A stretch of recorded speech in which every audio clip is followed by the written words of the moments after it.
The desert sun beat down mercilessly on the Arizona territory, turning the rocky wasteland into a furnace that claimed the lives of the unprepared and unwary. But on this scorching afternoon in 1878, the heat would be the least dangerous thing stalking the ancient trade routes that carved through the wilderness like scars across the face of the earth. Stone Wolf had been tracking the slave traders for 4 days, following their trail of broken wheels, discarded belongings, and the heartbreaking evidence of human suffering that marked their passage through Apache lands.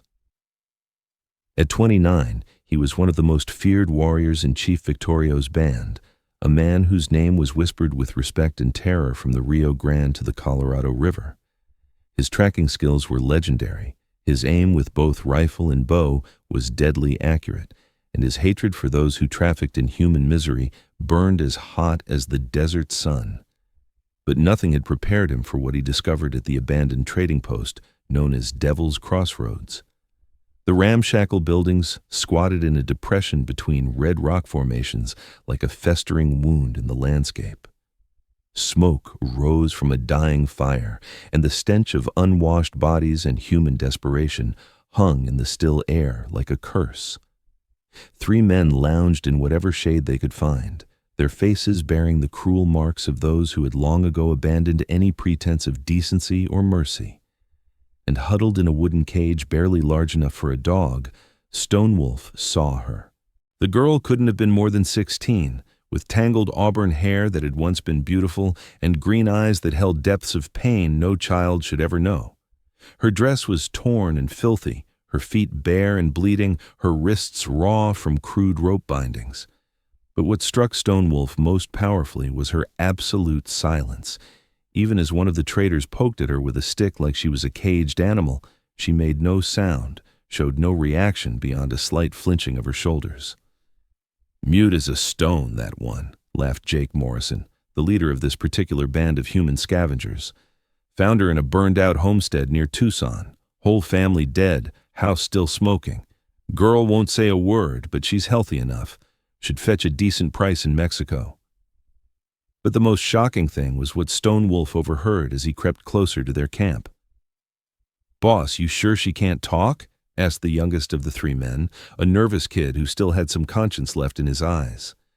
"Maybe she's just scared." "Maybe if we—" "Don't matter if she can or can't," Morrison snarled, spitting tobacco juice into the dust. "Silent women are worth their weight in gold south of the border. Less trouble, easier to handle. This one's going to make us rich boys." The 3rd man, a scarred brute called Dutch, kicked at the cage with his boot. "What if she tries to run when we get to the border?"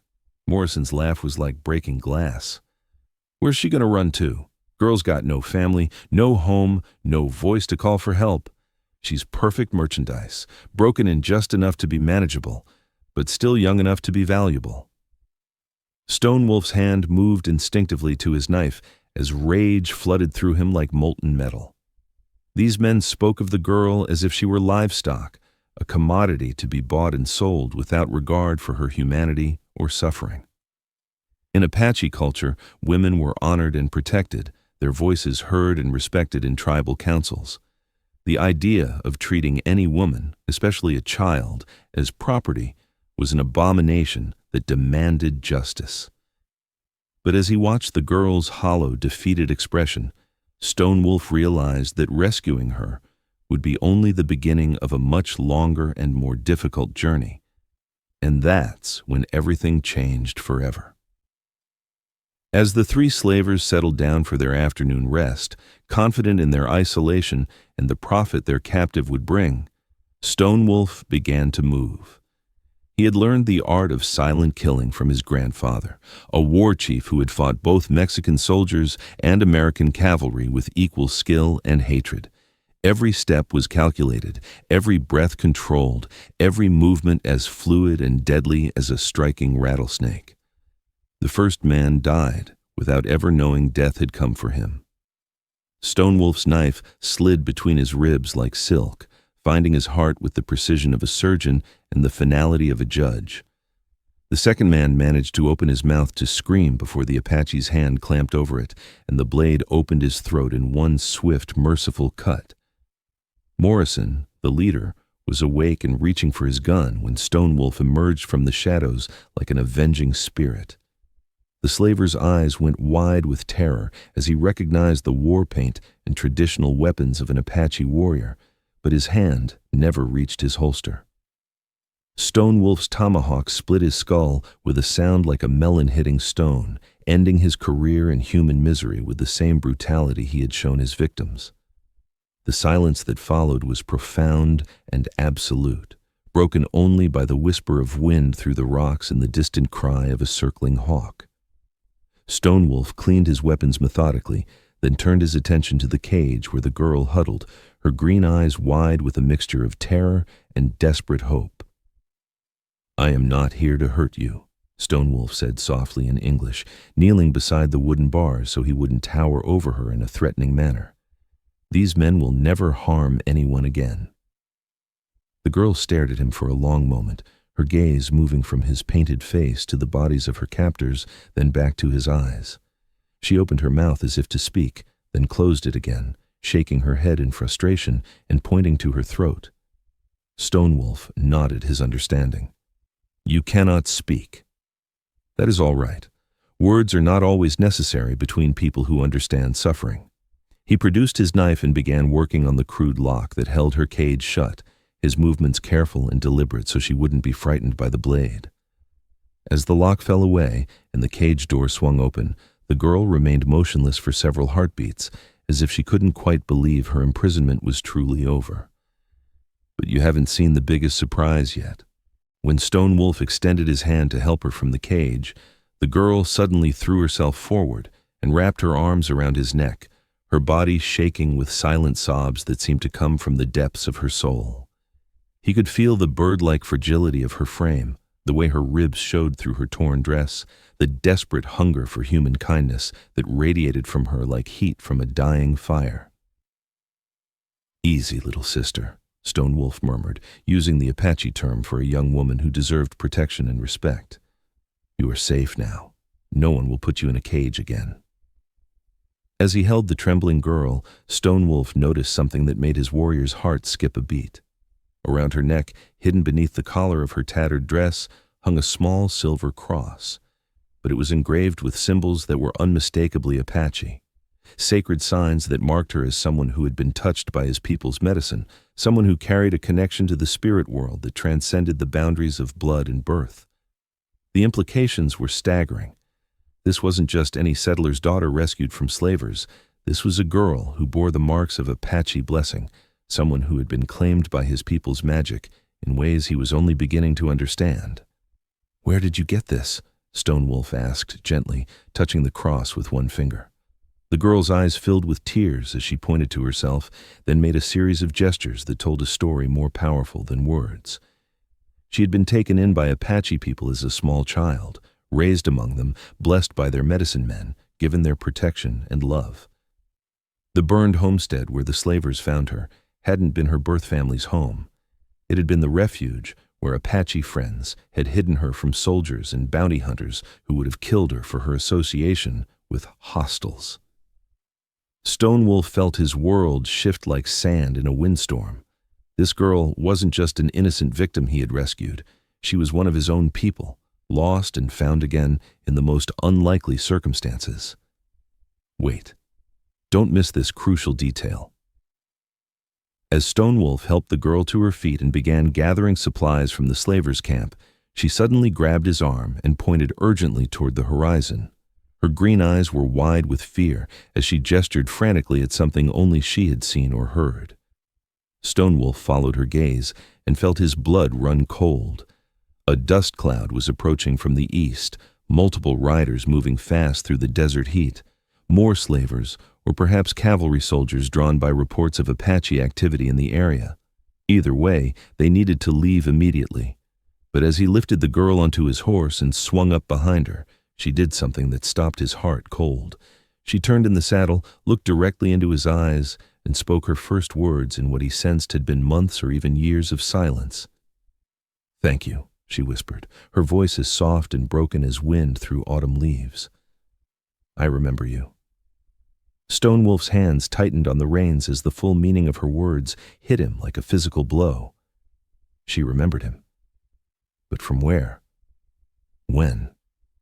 He searched his memory frantically as they rode away from the trading post, trying to place those distinctive green eyes, that auburn hair, that face that seemed familiar despite the suffering that had aged it beyond its years. And then, like sunrise breaking over the mountains, the memory came flooding back. 3 years ago, during one of the worst winters in Apache memory, his band had found a wagon train trapped in a blizzard near the Mexican border. Most of the travelers were already dead from cold and starvation, but among the wreckage they had discovered a young girl, barely alive, clutching the frozen body of an Apache woman who had apparently been traveling with the settlers as a guide and translator. The woman had been Stone Wolf's cousin, Maria, who had married a white man against her family's wishes and lived for several years in the world beyond the reservation. As she lay dying in the snow, she had pressed something into the girl's hands, the silver cross with Apache symbols that now hung around her neck, and whispered something that only the girl had heard. Stone Wolf's band had taken the girl in, nursed her back to health, given her a place among them during the hardest months of winter. She had learned their language, participated in their ceremonies, even received a blessing name from the medicine man. But when spring came, and the soldiers began their renewed campaigns against Apache bands, it had become too dangerous to keep a white girl in their camp. She had been secretly relocated to the homestead of friendly Apache families who lived peacefully on the edges of white settlement. And now she was here, in his arms again, saved once more from those who would use her innocence for profit and cruelty. What you're seeing now is nothing compared to what happens next. The journey back to Stone Wolf's hidden canyon stronghold took 3 days through some of the most treacherous terrain in the Southwest. But during those long hours in the saddle, with the girl's slight form pressed against his chest for warmth and protection, something remarkable began to happen. Slowly, haltingly, her voice began to return. It started with single words: water when she was thirsty, tired when they needed to rest, beautiful when they crested a ridge and saw the sunset, painting the desert in shades of gold and crimson. But as her confidence grew and her fear began to fade, the words came easier, flowing like water returning to a drought-stricken stream bed. She told him her name was Grace, not the Apache name the medicine man had given her, but the white name she had been born with before tragedy and chance had made her part of 2 worlds. She spoke of the terror of being caged like an animal, of the degradation and hopelessness that had driven her voice so deep inside herself that she had begun to believe it was gone forever. But she also spoke of the dreams that had sustained her through the darkest hours, dreams of riding through endless desert under starry skies, of sitting around Apache fires listening to the ancient stories, of a warrior with kind eyes who had once promised her that she would always have a place among his people. "I never forgot your face," Grace whispered on their second night as they shared dried meat and water beside a small fire hidden in a grove of ancient cottonwoods. "Even when I couldn't remember my own name, I remembered you. I knew someday you would come for me." Stone Wolf studied her face in the firelight, seeing not just the traumatized girl he had rescued, but the young woman she was becoming. Someone who carried the strength of both worlds, who had survived horrors that would have broken weaker spirits, who possessed a beauty that came not from physical features, but from an unquenchable inner light. "You saved yourself," he said quietly. "I only opened the cage. Your spirit was never truly captured."